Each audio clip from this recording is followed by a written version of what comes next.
la paix de Dieu soit avec vous. Pas facile de se retrouver seul, sans mari, sans épouse. La solitude est écrasante. Les nuits sont lourdes et pesantes. La maison est belle. La chambre est luxueuse, mais tout est vide. Des questions vous passent par la tête. Suis-je maudite? Suis-je maudit? Pourquoi Dieu n'entend-il pas ma prière? Pourquoi ce mari, cette femme ne vient-il pas avec les enfants? Puis j'espère un jour faire des enfants. Que dois-je faire pour rencontrer la bonne personne? Ne suis-je pas en train de payer le prix de mon ancienne vie? Et puis après, le diable se tient tout à côté et prêt à te suggérer des conclusions. Tu finiras seul. De toute façon, Dieu ne t'entend même pas. Alors, vous décidez à trouver vos solutions aux problèmes. Fatigué d'attendre, vous prenez en charge. Apparemment, ça donne. Vous trouvez le prince charmant ou la princesse de rêve. Vous semblez fier et filez le parfait bonheur quand finalement vous vous rendez compte que tout était faux. Au lieu du jardin de fleurs au parfum céleste, vous vous êtes retrouvé dans un désert brûlant avec pour compagnons des scorpions noirs et des cactus. Que ne suis-je né célibataire ou resté célibataire? Puis-je demeurer ainsi pour toujours? Puis vous tombez sur ce passage de Paul et vous dites, qu'est-ce qu'il a raison? En effet, l'apôtre Paul dit dans 1 Corinthiens 7, verset 1, « Je pense qu'il est bon pour l'homme de ne point toucher de femme. Toutefois, pour éviter l'impudicité, que chacun ait sa femme et que chaque femme ait son mari. » Et dans 1 Corinthiens 7, verset 7, à la suite, « Je voudrais que tous les hommes fussent comme moi, mais chacun tient de Dieu un don particulier, l'un d'une manière, l'autre d'une autre. » Vous vous rendez compte que le célibat n'est pas synonyme de malédiction, car, dit Jésus, il y a des eunuques qui le sont dès le ventre de leur mère. Il y en a qui le sont devenus par les hommes et il y en a qui se sont rendus tels eux-mêmes à cause du royaume des cieux. Que celui qui peut comprendre, comprenne. Les eunuques sont des hommes sans virilité. Pour eux, il n'y a pas d'alternative, pas de vie sexuelle et donc mariage impossible. Cela veut dire qu'ils sont célibataires. Il y a des célibataires nés, d'autres sont devenus célibataires par la main des hommes, par le divorce, une mutilation qui a été infligée, qu'ils le veuillent ou non. Ils ne connaîtront jamais les joies du mariage. Pour les divorcés, ils restent sans se marier jusqu'au décès du premier conjoint. Ils sont donc interdits de tout mariage, sauf en cas d'adultère. Mais je vous dis que celui qui répudie sa femme, disait Jésus, sauf pour infidélité, et qui en épouse une autre, commet un adultère. Matthieu 19, verset 9. Mais il y a un troisième groupe que Jésus évoque.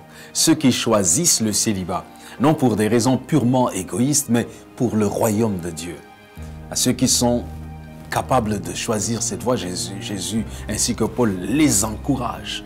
Paul recommande d'ailleurs aux jeunes veuves de se remarier dans 1 Timothée 5, 11. Donc, passer son temps dans la fournaise des désirs inassouvis est un piège mortel.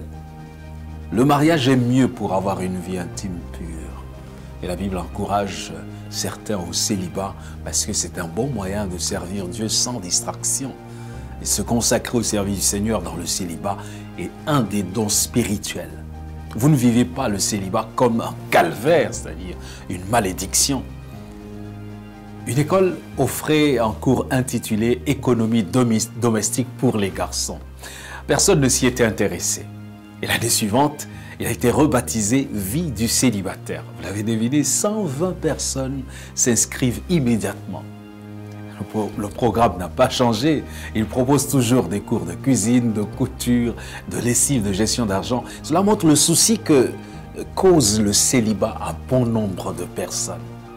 Je voulais te dire que ton célibat peut cesser d'être un supplice si tu apprends à l'école du Christ. Il y a mieux que le cours de cette école. À cette école, tu éviteras les pièges des relations décevantes sans lendemain. À cette école, tu tiendras ferme dans la chasteté. À cette école, Dieu brisera tous les liens des mariages spirituels. À cette école, la solitude sera vaincue. Sans aucune pression aucune, tu attendras en silence la réalisation du plan de l'Éternel. Le calme et la sainteté de cette école sont la conséquence d'une vie de sanctification, loin des impudicités, de mauvaise compagnie. Dans Jean chapitre 4, verset 13 à 18, Jésus répond à la femme samaritaine. Quiconque boit de cette eau aura encore soif, mais celui qui boira de l'eau que je lui donnerai n'aura jamais soif. Et l'eau que je lui donnerai deviendra en lui une source d'eau qui jaillira jusque dans la vie éternelle. La femme lui dit, Seigneur, donne-moi de cette eau, afin que je n'ai plus soif et que je ne vienne plus puiser ici.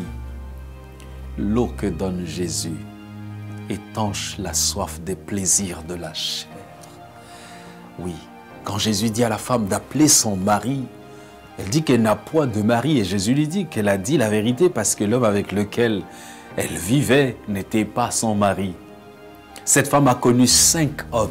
Elle partait de déception en déception comme quelqu'un aujourd'hui. Jusque à quand tarderas-tu à comprendre que ton réel besoin n'est pas ce mari, cette femme? Tu as besoin de Jésus pour mettre de l'ordre dans ta vie. Et puis seulement après, tu peux te marier. Si tu fais de Jésus ton époux, en faisant alliance avec lui, tu verras la gloire de Dieu. Fais cette prière avec le psalmiste. Garde mon âme et sauve-moi, que je ne sois pas confus ou confuse quand je cherche auprès de toi mon refuge, que l'innocence et la droiture me protègent quand je mets en toi mon espérance. Psaume 25, 20, 21. Dieu t'entend. Ne panique pas. Il répondra à toutes tes questions. Que Dieu te bénisse.